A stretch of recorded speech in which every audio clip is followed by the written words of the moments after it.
안녕하십니까, 김 팀장입니다. 네, 한 주간 투자 잘 하고 계신가요? 완전히 하락을 하진 않아서 그나마 좀 다행이다. 또 반등을 보이는 모습도 있다. 뭐 요 정도까지만 좀 봤던 한 주였던 것 같습니다. 적어도 다음 한 주가 뭐 상승할지 하락하게 될지는 모르겠지만 지난주와 같이 좀 많이 하락해서 걱정이다. 더 이상 바닥을 다지고 있는 기간이 있진 않은가라는 생각을 하게끔 더 팔아야 되거나 추가적으로 매수를 해야 되겠다. 더 떨어질 것 같아서 팔아야 되거나 더 떨어지게 되면 추가 매수를 해야 되겠다라는 생각보다는 잘 모르니까 그냥 규칙대로 가자라고 생각했던 주입니다. 상승을 너무 많이 했던 것. 저는 이제 주봉, 일봉보다는 주봉, 월봉을 좀 더 많이 보는데요. 주봉하고 월봉을 봤을 때는 아직은 그렇게 이게 하락이다라고 생각할 만큼 주가가 많이 빠지진 않았다라는 생각도 좀 들어요. 아직도 고점에 있어요. 이제 투자를 좀 늦게 시작하신 분들에게는 지금의 하락이 너무나 뼈아플 수도 있긴 하겠지만, 장기적으로 투자를 했던 제 입장에서는 아직도 조정이라고 보기에도 좀 적지 않은가, 하락폭이. 그렇게 생각이 듭니다. 그리고 앞으로도 추가적으로 하락하게 되면 매수하게 되는 포지션을 넓힐 것이고, 추가적으로 매매를 할 거라고 생각합니다. 저는 계속 매매 규칙을 잡고 있기 때문에 그 규칙대로 매매를 할 것이고요. 매매 결과를 꾸준히 이렇게 매주간 업로드를 하면서 기록을 남기려고 합니다. 하고 싶은 얘기가 되게 많아요. 이슈상으로 보면 뭐 코로나 사태, 이제 코로나가 뭐 위험이다라고 말하고 할 정도로 이렇게 정말 위험인가? 뭐 이렇게 들기도 하고, 그렇지만 이제 함께 간다라는 생각으로 가고요.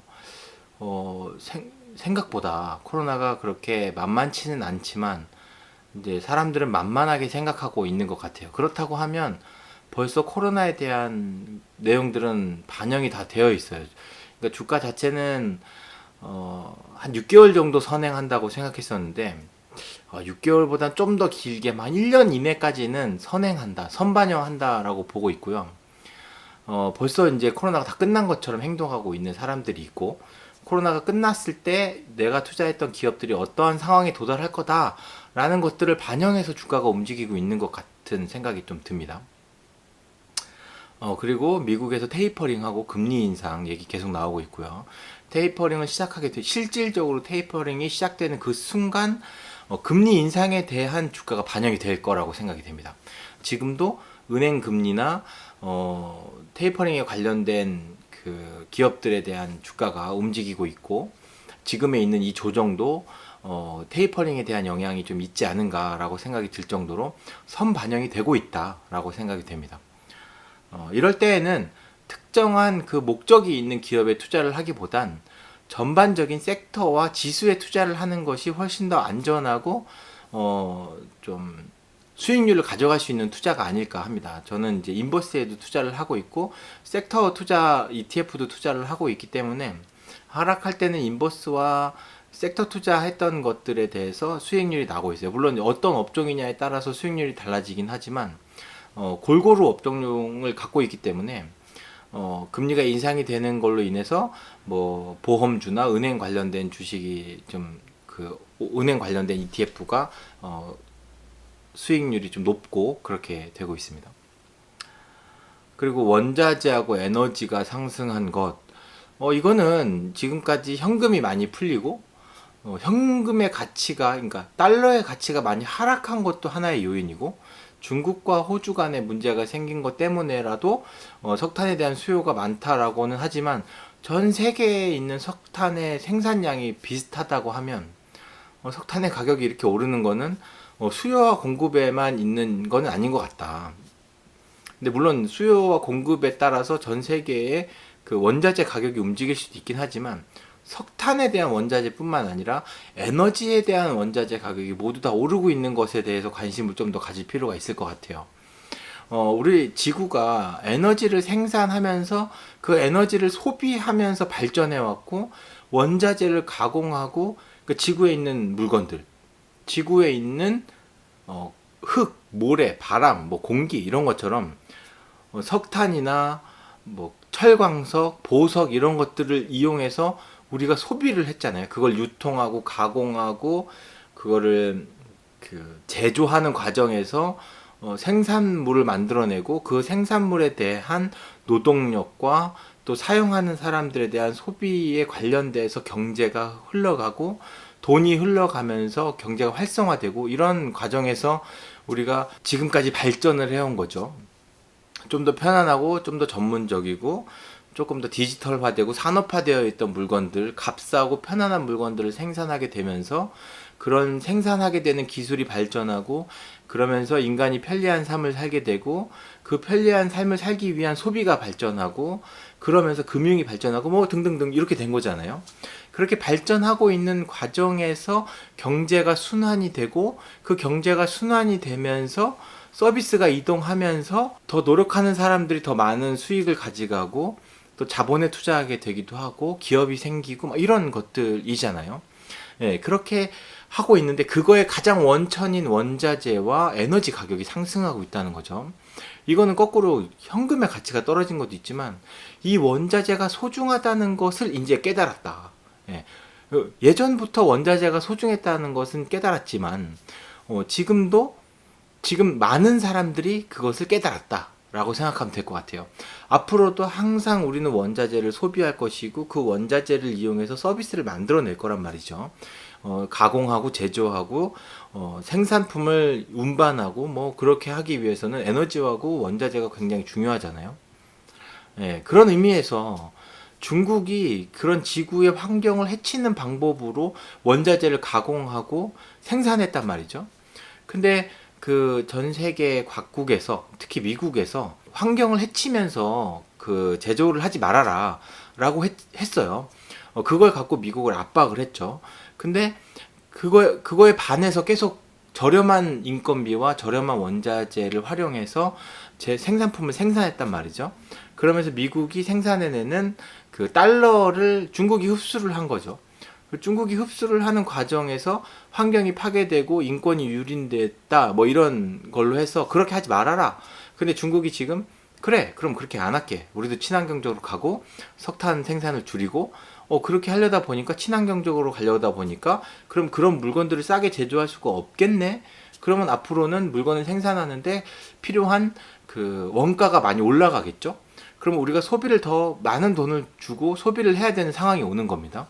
중국에서 값싸게 환경을 파괴하면서 만들었던 물건들을 사지 않고 우리는 그러면 건전하고 친환경적으로 만든 물건을 비싼 돈을 주고 사야 되는 거죠. 그거를 친환경적으로 바꾸기 위한 연구도 해야 되고 실험도 해야 되고 그렇게 되면 이제 가치가 더 높아지는 거죠. 가격이 올라갈 테니까. 예.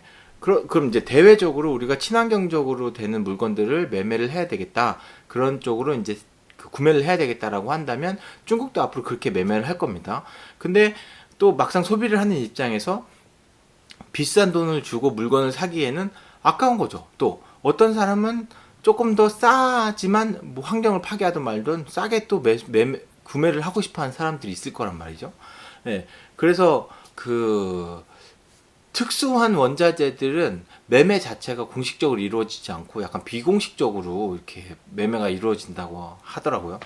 네, 그렇게 친환경적이지 않은 물건으로 매매를 하게 되면 이제 규제를 하게 되고 이제 뭐 관세를 부과해서 친환경적인 물건을 만들려고 하게 되고 그렇게 되면 소비를 하기 위한 사람들의 그런 비용이 많이 늘어나게 되겠죠. 그러면은 내가 지금 직장을 다니면서 월급을 받고 있는데 중국산 물건을 사면 그러니까 월급의 3분의 1 정도면 중국에서 생산하는 제품으로 풍족한 삶을 살 수 있다면 지금은 월급의 3분의 1을 넘어가는 돈을 써야지 친환경적인 제품을 살 수 있는 상황이 될 거고 그렇다 보면 내가 똑같은 삶을 영위하기 위해서는 인건비를 더 많이 받아야 되겠죠. 그럼 월급이 올라가는 상황이 되겠죠. 그러면 다시 또 그 월급이 올라가는 인건비가 생산하게 되는 그 서비스와 재화의 물건들이 올라가겠죠. 전체적으로 물가가 올라가겠죠.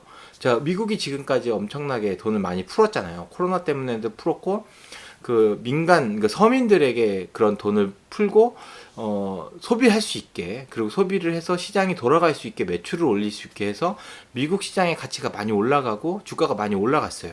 대한민국의 주가도 그렇게 올라갔죠.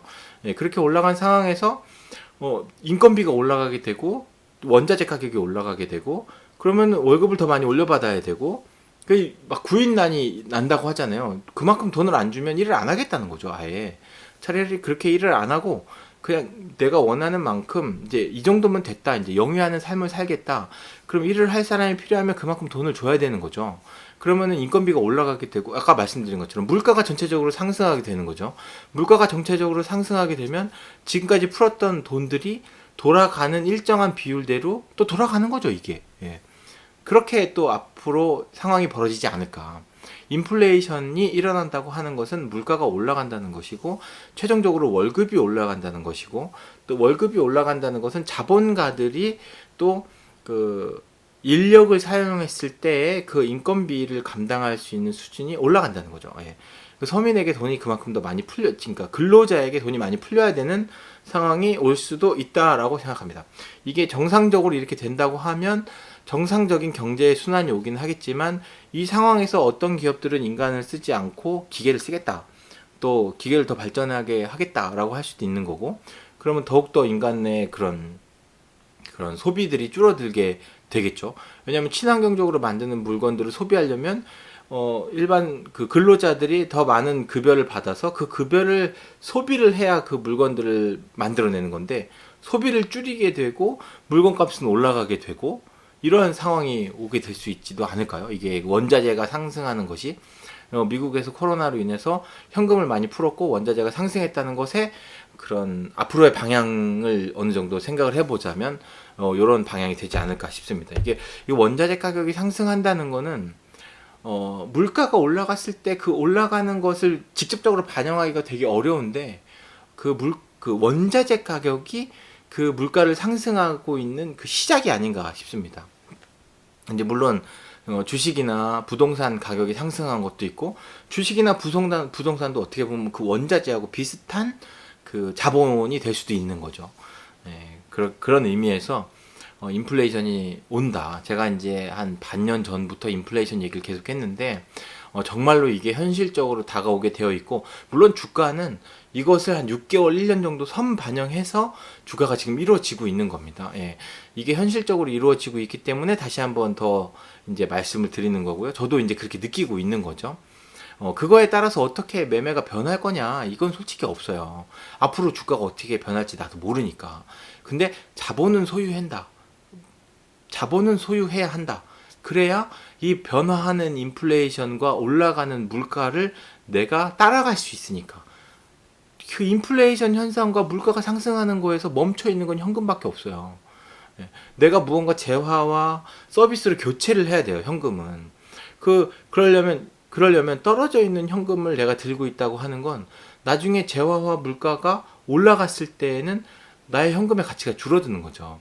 그러면 상승하는 물가를 따라갈 수 있는 것이 무엇일까? 그게 자본과 투자를 해서 얻을 수 있는 것이라고 생각하거든요.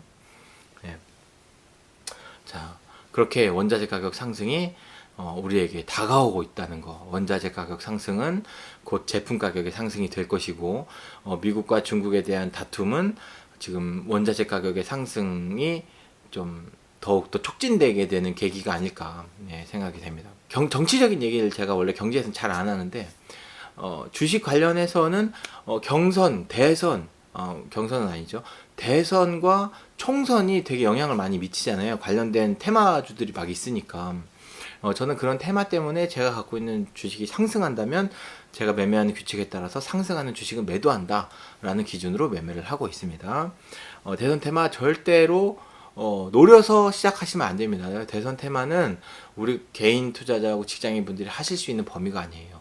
뭐 한 10년간 공부했다, 뭐 5년간 공부했다라고 하더라도 저는 안 했으면 좋겠습니다. 예. 아까처럼 물류 대란과 인력 부족, 약간 원자재 인플레이션과 물류 대란이 일어난 것도 근로자들이 근로의 시장으로 나오지 않고 있는 원인이 있는데, 돈을 많이 푼 것도 있고, 지금 이제 인력에 대한 수요가 부족하게 된다고 하면 그 부족한 인력을 충족하기 위해서는 더 많은 인건비를 지불해야 된다는 거, 그렇게 생각하고 있습니다. 뭐 막 영국 같은 경우에는 군인들이 나와가지고 군인들이 직접 뭐 운송을 직접 맡아서 한다고 하고, 미국에서는 LA 항구에서 막 컨테이너가 막 쌓여가지고 운송이 안 된다고 하고, 이런 열악한 환경이 사회적인 문제를 일으킨다고 하면 그거에 소요되는 비용이 증가할 수밖에 없어요. 어, 컨테이너가 막히고 컨테이너가 물류가 소통이 되지 않으면 그거를 해소하기 위한 인력을 구하기 위해서 인건비가 올라가게 되는 거죠. 그 인플레이션의 가장 끝은 인건비 상승이잖아요. 예, 그렇게 인건비가 상승이 되고, 인건비가 상승이 되면 또 그 인건비로 인해서 생산하게 되는 서비스 가격이 상승하게 되는 거예요. 그러면 물류를 운송하는 운송비가 상승하게 되겠죠. 그러면 물류를 운송하는 운송회사가 매출이 올라가겠죠. 예, 그러면 그 회사의 주가가 올라가겠죠. 근데 그럴 줄 알고 미리 지금부터 올라갔겠죠. 예. 이것은 다 아는 사실이니까. 아니, 5년 차인 저도 알고 있는 사실을 다른 분들은 모를까요? 예, 이것만 주구장창 파시는 전문 투자자분들, 뭐 기관 투자자분들은 벌써 이 사태를 알고 계셨을 거예요. 물론 뭐 LA 항에 뭐 물류가 뭐 쌓일 것이다 이런 것까지는 몰랐겠죠. 근데 인플레이션이 오고 있고 돈은 많이 풀려 있고 주가가 올라갈 건데 어디가 올라갈 거냐? 인력이 부족한 곳에 올라갈 것이다. 예. 그렇게 생각했겠죠. 지금 저는 이제 되짚어 오는 과정이고, 이것을 미리 내다보시는 통찰력을 갖고 계시는 분들은 계실 거란 말입니다. 예. 그런 분들이 이제 전설적인 투자자 분들이 되는 거고, 또 기관 투자자, 애널리스트 분들이 어느 정도 그러한 방향은 좀 제시해 주실 수 있는 건 아닌가.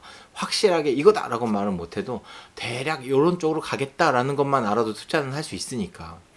저도 이제 이런 이야기들을 하고 이런 과정을 되짚어 보면서 그런 통찰력을 얻어가려고 하는 겁니다. 예, 그리고 이번 주에 가장 큰 이번 주에 한창 이슈가 됐던 뉴스 중에 비트코인에 대한 상승이 있어요. 저는 얼마 전에 비트코인은 정말 이거는 말도 안 되는 자본이다. 이건 투자가 너무 위험하다.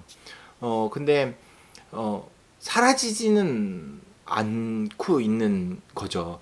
그러니까 많은 사람들이 그 자본의 가치를 인정하고 그 자산에 대한 매매를 꾸준히 이루어진다고 하면 이것도 금과 은, 원자재와 같이 ETF라는 그런 거래 증권 시장, 자본 시장 안으로 들어올 수가 있는 상황이 돼버린 거예요. 그것도 미국에 있는 시장에 상장할 수 있을 정도의 상황이 돼버린 거죠. 이거는 인정을 해야 되는 겁니다. 예.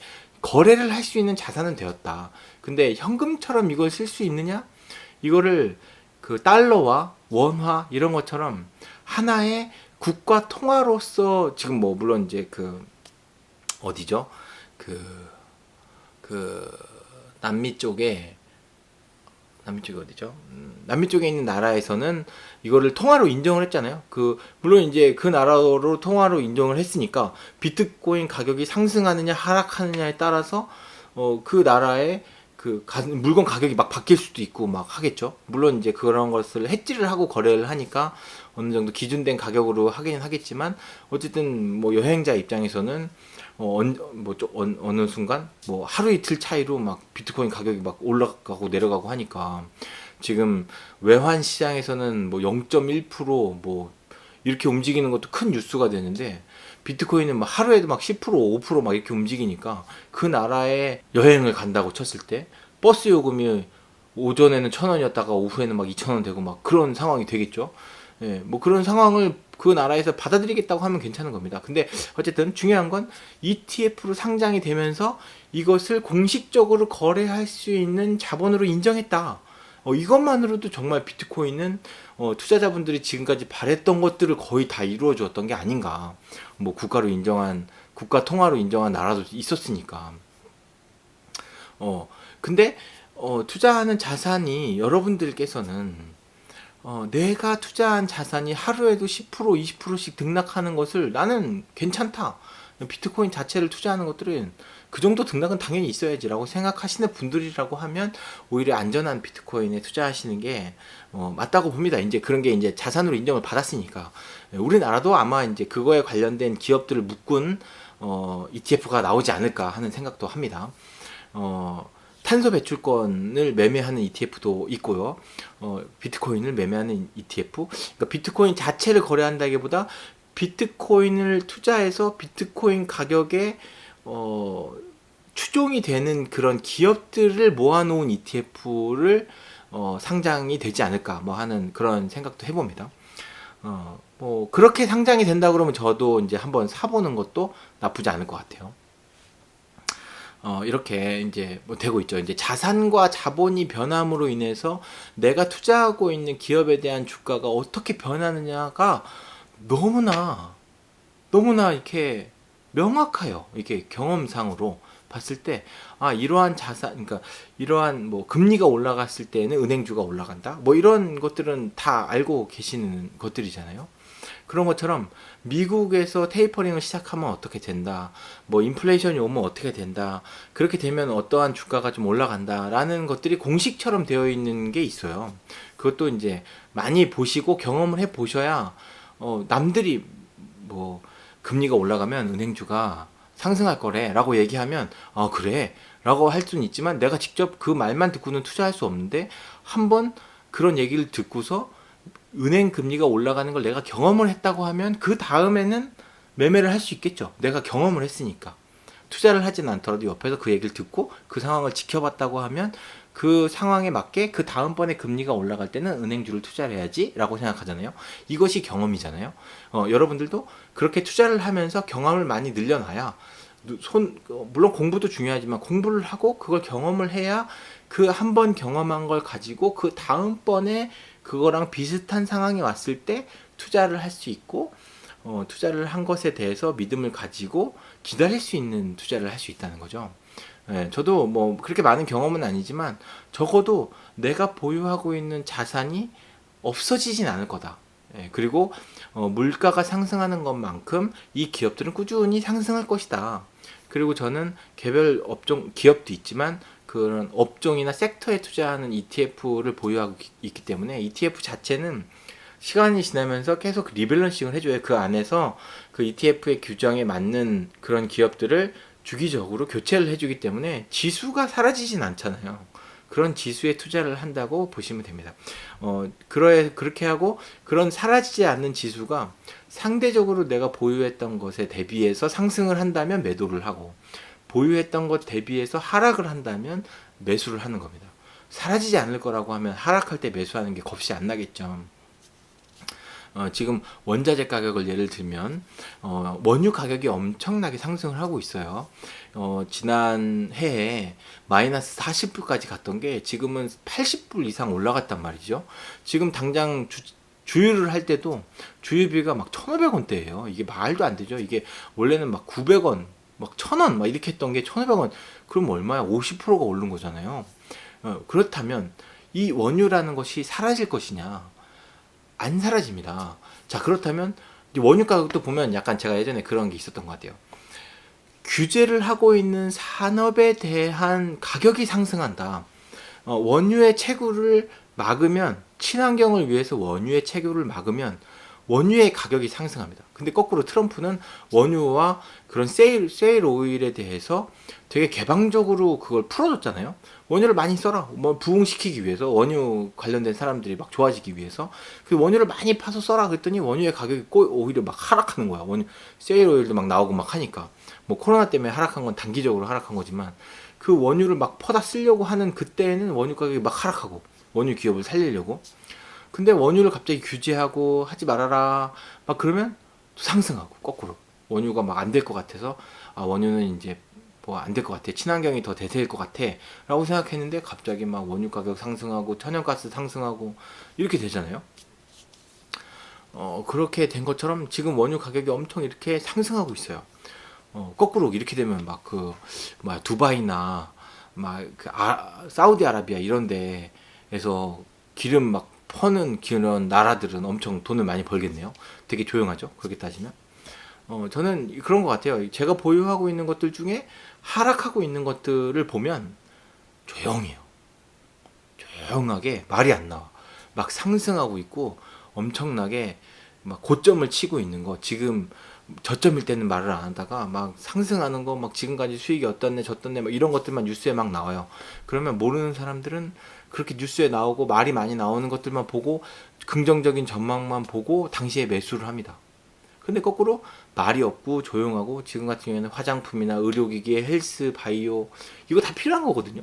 그런 기업에 투자를 하고 저는 좀 조선주도 되게 좋게 봐요.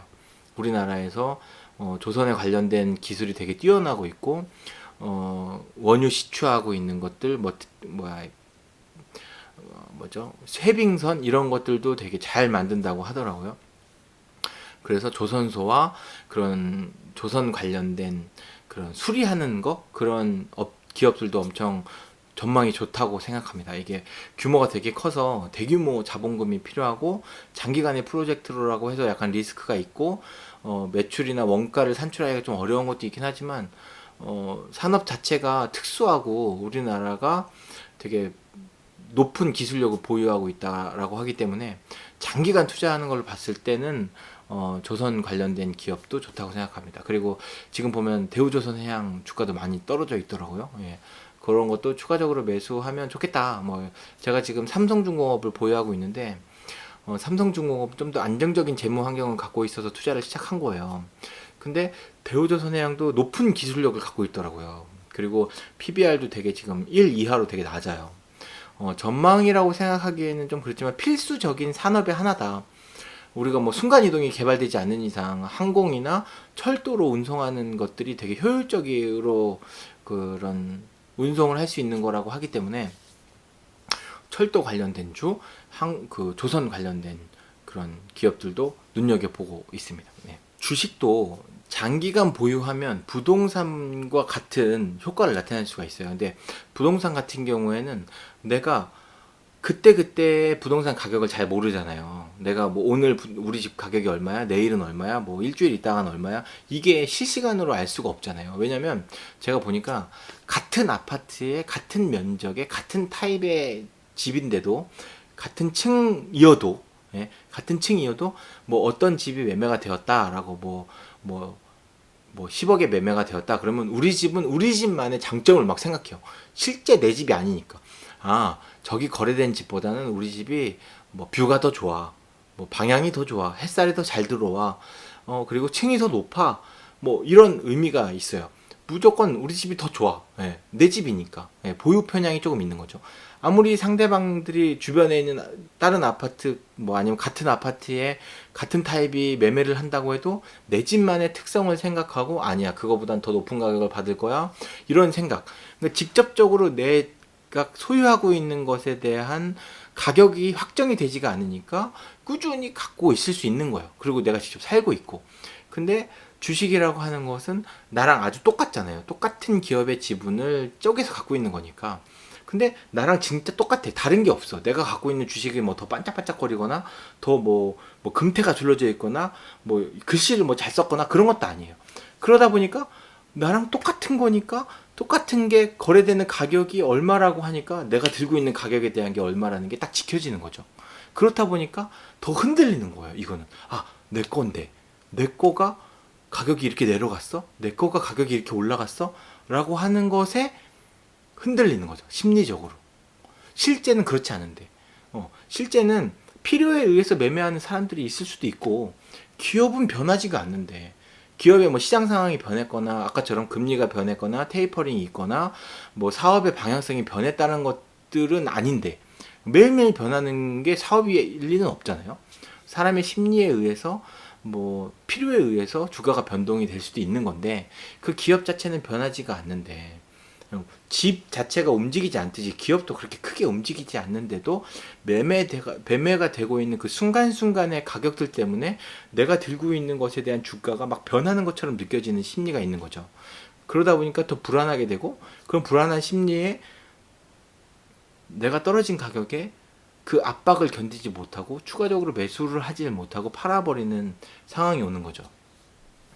예, 기업의 투자는 물론 그런 토지나 부동산이나 뭐 원자재와 같이 변하지 않는 뭔가의 물건일 수도 있겠지만 그거랑은 좀 다르게 스스로 발전하고 더 개척해 나가는 존재라고 보거든요. 유기적인 그런 생명체라고 하긴 좀 그렇고 유기적인 무언가라고 생각이 되는데 유기적인 무언가가 물론 이제 사라질 수도 있지만 좋은 산업을 하고 있고 좋은 매출을 일으킬 수 있는 좋은 환경을 갖고 있는 기업들, 안전한 기업들, 그런 기업들이라고 하면 꾸준히 물가 상승률과 인플레이션에 대응하는 상승을 계속 이루어질 것 같은데, 그걸 매매하는 그 순간순간에 다른 사람들의 의지 때문에 내가 갖고 있는 그런 주식들을 낮은 가격에 파는 것 아닌가.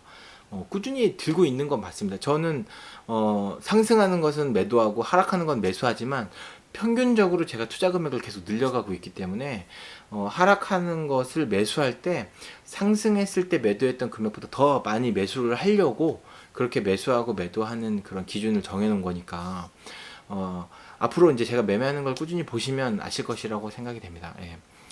제가 영상 후반부에 매매했던 그런 기록들에 대해서도 남겨드리니까 그런 것도 좀 보시고 투자하시는데 같이 대리 경험을 좀 느끼셨으면 좋겠습니다.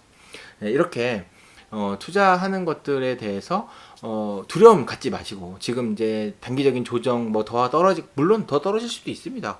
앞으로 더 상승할 수도 있지만 떨어지는 것에 대해서 두려워하지 않고 안전한 기업에 매매를 한다고 하면 앞으로 상승하는 물가와 인플레이션을 대응할 수 있는 나의 그런 재산을 갖고 있는 것이 아닐까라고 생각이 됩니다. 단기적으로 하락하고 더 하락한다고 하면 더 안전한 기업에 투자를 해야 됩니다. 안전한 기업을 잘 모르겠다. 그러면은 ETF에 투자하시고 그리고 코스피에 투자하셔도 됩니다. 등락률은 얼마 되지 않지만 물가 상승률과 시대가 흘러가는 것에 대해서 매매를 할 수 있는 것이라고 보기 때문에 그렇습니다. 예. 주식은 많은 수익을 노리려고 하는 것이 아니라 물가가 상승하는 것을 기본적으로 따라가기 위해서 하는 투자라고 생각하거든요. 그런 마음이라고 하면 뭐 나는 뭐 1년에 뭐 한 10%는 뭐 얼마 안 되는 것 같아 라고 생각하지 마시고 그냥 내가 갖고 있는 재산을 물가 상승률에 따라가게만 하자 라는 것으로만 생각하신다고 하면 코스피만 투자를 하셔도 된다고 보거든요. 예, 그런 의미에서 투자를 꾸준히 하시고 제가 이제 투자하는 것도 꾸준히 봐주시면 감사하겠습니다. 이제 다음으로 매수하고 매도 종목입니다. 신흥국, 자동차, 증권, 듀오백, 한국콜마를 매수를 하였습니다. 듀오백과 한국콜마는 보유 비중이 적어서 이제 이거 편입한 지 얼마 안 된 종목이거든요. 보유 비중이 적어서 매수를 한 거고요. 신흥국과 자동차, 증권은 최근에 매도를 했기 때문에 보유 비중이 줄어들었어요. 그래서 추가적으로 매수를 하는 겁니다. 그리고 매도는 필리핀 팔라디움, 인버스 게임 테마, 2차전지 테마, 미디어 컨텐츠, 두산중공업, 아시아나항공입니다. 아시아나항공은 이번에 매도를 하는 것을 끝으로 편출을 완료했습니다. 이제 완전히 이제 제가 보유하고 있던 종목에서 제외됐어요. 이제 항공 관련된 주식은 선반영이 되었다고 봐요. 이제 그 포스트 코로나로 인한 항공주의 혜택들에 대한 그런 수익은 얼추 다 끝났다고 봐서 원래 제가 대한항공이랑 티웨이 홀딩스랑 아시아나항공을 보유하고 있었는데 이 중에 아시아나항공은 이제 편출을 한 겁니다. 그리고 필리핀 팔라디움, 인버스 이런 것들은 지금 전체적으로 이제 좀 주가가 좀 떨어지고 있기 때문에 하락한 것에 대비해서 추가적으로 매수를 한 걸로 보시면 됩니다. 자, 다음은 수익률. 코스피는 3006.16 그리고 코스닥은 995.07. 원래 이제 주중에는 코스닥이 1000을 좀 다시 올라갔다 내려갔다 막 이렇게 하고 있고요. 이거는 이제 그냥 뭐라고 해야 돼? 그런 상승하려고 하는 압력과 하락하려고 압력이 좀 비등하다. 그러니까 위아래로 이제 되고 있다라고만 생각합니다. 이것이 큰 의미를 부여하진 않아요. 내가 투자하고 있는 것에 대해서 지수 자체가 어떻게 변하는 게 큰 의미가 없습니다. 물론 장기적으로 상승한다고 가정을 하고 있으니까요. 저는 수익률이 16.69, 전주 대비 마이너스 0.39%고요. 현금 비중은 31.73, 전주 대비 3.15% 상승하였습니다. 현금 비율이 상승했다고 하면 주가가 약간 좀 상승한 거라고 봅니다. 이게 근데 좀 등락이 많기 때문에 매도했던 종목이 훨씬 더 많잖아요. 매도를 하면서 차익 실현을 하고 그리고 제가 매주 추가적으로 투자금을 늘리고 있기 때문에 현금 비중은 자연스럽게 한 0.5%, 1% 이렇게는 왔다 갔다 할 수 있다고 보거든요. 그렇게 해서 현금 비중은 지금 31.73%면 꽤나 제가 투자했던 것에 비해서는 높은 비중으로 현금 비중을 보유하고 있는 겁니다. 그렇게 누적 수익률은 16.69%고요. 주간 수익률이 마이너스 0.39, 거의 그냥 뭐 비슷하다고 보고 있고요. 이러한 상황에서 여러분들은 이제 투자 수익률이 어떻게 되는지 모르겠어요. 예. 안전하게 투자를 해야 된다고 보고 있고요. 매달 꾸준히 정기적으로 이제 수익률이 되어 있고, 그리고 52주 수익률이 저는 이제 6%가 아닌 요 52주 수익률이 10%가 좀 되는 게 목표인데, 52주 전에 대비해서 지금은 약간 예상보다는 조금 이제 줄어들어 있는 상황입니다. 꾸준히 더 상승할 거라고 믿고 있고요. 앞으로도 계속 투자금을 늘려갈 거고, 제가 매매하고 있는 매매 방식은 변하지 않을 겁니다. 예. 그게 변한다고 하면 또 어떻게 왜 변했는지, 어떻게 변했는지 이런 것에 대해서 좀 이야기를 드릴 겁니다. 예. 요즘에는 개별 종목에 대한 등락률을 표시하기보다는 전체적인 투자 금액들을 어떻게 조율을 할까, 그리고 편출하는 종목들에 대해서는 어떤 기준을 적용하게 될까, 그리고 편입하게 되면 그걸 어떠한 가격으로 뭐 매수를 해야 되나, 그 매수를 해야 되는 그 가격에 대한 선정은 어떻게 해야 되느냐, 이런 것들을 조금 더 고민하고 있지 않나 싶습니다. 어떻게든지 그런 고민에 대한 결과가 나온다면 영상을 통해서 또 말씀을 드리도록 하겠습니다. 네, 오늘 영상 생각보다 많이 길어졌는데요. 다음 한 주도 투자하시는데 즐겁게 투자를 하실 수 있도록 기도하겠고요. 날씨가 갑자기 좀 많이 추워지고 또 낮에는 또 엄청 따뜻하고 또 아침에나 저녁에는 또 추워지고, 그렇게 환절기죠 이게. 그렇게 온도차가, 기온차가 높을 때에는 감기 조심하셔야 되는 거 아시죠? 이게 저희가 이제 마스크를 쓰고 있으니까 감기가 많이 걸리진 않는데, 요즘과 같이 이제 뭔가 좀 해이해지는 시기에는 감기도 좀 잘 걸리고, 또 감기에 걸리게 되면 이게 또 코로나가 아닌가, 또 겁도 막 나게 되고, 그렇게 되니까 또 개인 건강과 위생에 신경 쓰시면서 다음 한 주를 지내시기 바라겠고요. 저도 다음 주까지 투자 잘 하고 자료 잘 모으고, 또 이렇게 해서 또 영상을 통해서 또 찾아뵙도록